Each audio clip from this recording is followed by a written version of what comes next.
Whenever I'm out in the field taking photos, I try not to worry too much about whether a shot is good or not in the actual moment. I think it's so easy to dismiss an image before you've even had a chance to process it. And honestly, when you start deciding something's not good enough on the spot, out on location, it can bring a lot of unnecessary negativity into your day. Instead, I've learned to just take the shot, move on, and keep a positive mindset, and that really helps me. The real magic happens later, I think, when I sit down to review my images in Lightroom. There's usually this kind of moment, almost like a gut feeling. I guess it's hard to put into words, but it gives me goosebumps, or it's a spark of excitement. And it's these photos I end up loving the most. These are the ones I can't stop coming back to. And something I've noticed over time is that these goosebump photos, if you will, often share some common threads. There's a pattern, if you will, a certain way the composition or the elements come together that makes them special to me. So in today's video, I want to share some of my favourite photos from the past year.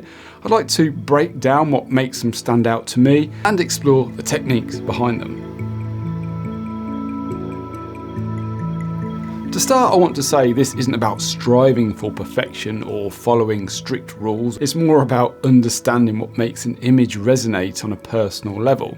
I think, over the past year, I've noticed certain patterns in the photos that give me that spark of excitement. And reflecting on those moments has taught me, quite a lot, to be honest.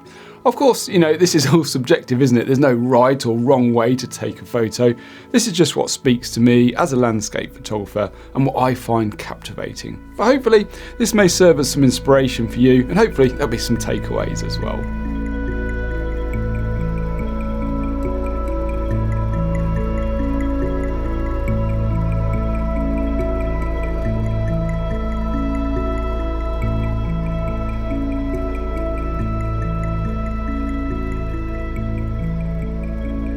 If you picked up a copy of my zine 30 Days, you'll know how I spent a lot of time focusing on colour theory in that project, specifically how colour minimalism can really bring an image together. Take this shot for example. It's a good case of how an image can feel messy when there's too many colours clustered on the same side of the colour wheel. And this one is mostly greens, yellows and oranges, which all sit close to each other on the wheel. For my personal taste, this creates a sense of, discomfort. It looks a bit messy to me. I tend to prefer using colours from the opposite sides of the wheel, like green and magenta and blue and orange. And for me, it works even better when I'm working with just a couple of distinct colours. I think it creates a sense of separation, contrast and calmness, even if the composition itself is a bit chaotic. Here's a selection of images from the past year where I've leaned into colour minimalism to achieve this effect.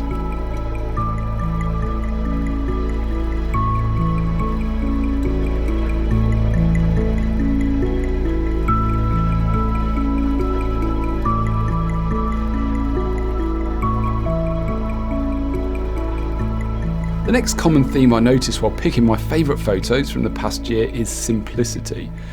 Colour minimalism, which we just talked about, plays a massive role in this, but it's also about the elements within the frame that can help create a simplistic composition.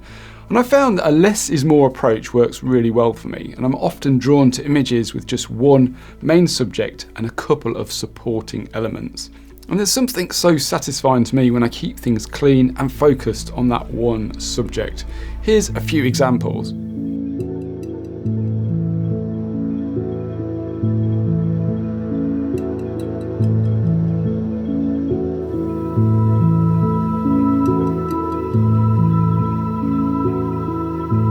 Next up is capturing a unique perspective, and I think this is often one of the hardest things to achieve, especially at well-known or heavily photographed locations. But I've found that when something feels really challenging and I manage to pull it off, the result is so much more satisfying. Take this shot for example. It's of Dolbaden Castle in Llanberis, a local landmark that's been photographed countless times. The castle itself is absolutely stunning, and lots of people go there to capture that classic view. I've done it too, and there's absolutely nothing wrong with that. But what I've found that if you take the time to work the scene itself, explore different angles and try out new ideas, the end result can often feel far more rewarding. This particular shot was taken from the Dinorwick slate quarry, which sits opposite the castle. In this image, the castle is still the main focus, but including the mountain goat adds a sense of place. It no longer is just a photo of the castle, it becomes something a lot more. Now, I'm not suggesting this image is a world-class landscape photo by any stretch of the imagination, but for me it's more interesting than the postcard composition that I showed you previously. Here's another example from one of my photography tours last year. This is Llyn Idwal, another really popular spot in Snowdonia. By making the gull the focal point of the shot, it shifts the focus from just the location to the overall environment. And here are a couple more examples where I've tried to use other subjects to frame, isolate or support the main subject.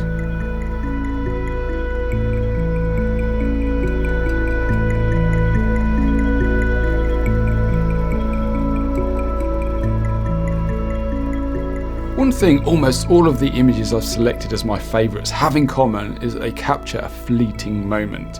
And for me, this is the main reason they've become my top picks over the past 12 months.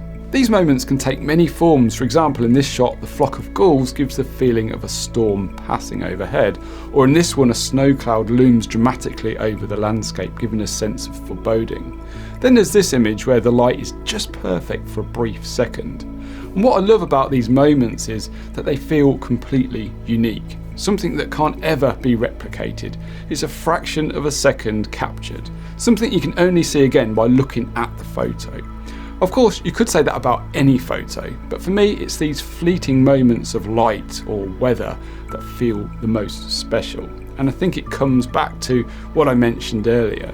These moments are really hard to come by. You've got to put in the hours, days or even weeks in the field to be able to capture them. It's challenging, but I found that the more effort it takes to find these moments, the more rewarding the result is. I find I'm much more likely to frame and hang a photo on my wall that I've had to put in a lot of hard work to get, as opposed to something I've found easy or has been done multiple times. Speaking of fleeting moments and the role of light, I've put together a free 30-page PDF guidebook on how I use light to compose my landscape photos. It's available to all of my newsletter subscribers.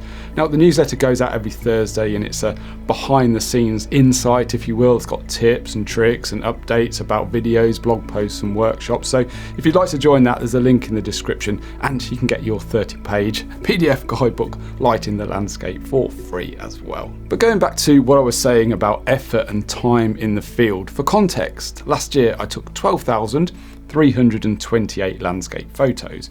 Out of all of those, I only ended up editing about 260. Now that might seem like a low percentage, and granted some of those were focus stacks or brackets or multiple shots of the same scene as the conditions change, but honestly the reality is most of the shots don't work out. Well, at least for me they don't anyway. I think a lot of them are experiments, and that's absolutely okay. I think the only way to improve and learn is by trying. From that 260, I'm really fond of about 50, and out of those 50, maybe 10 or 15 might make it into the galleries on my website. Now, for some, this might seem like an absolute failure, but to me, it's not. I'm happy, knowing that all of those hours in the field helped me to improve as a photographer. Plus, I was out there enjoying nature, walking, and appreciating life, and I think that's what matters the most to me. At the end of the day, it really is a numbers game. I think the more time you spend in the field experimenting, the better your chances of creating photos that truly resonate with you as a photographer will be. Anyway, I hope you enjoyed this video. A big thank you for all of your support over the last 12 months. It really does mean the world to me. I couldn't do it without you. If you did enjoy this video, please give the video a like and leave a comment. I always enjoy reading your comments. If you'd like to watch another video, there's one up here. And, be sure to take a look at my free guidebook, Light in the Landscape, which is linked up here and also down in the video description. Anyway, hopefully I'll see you all again next week. Take care.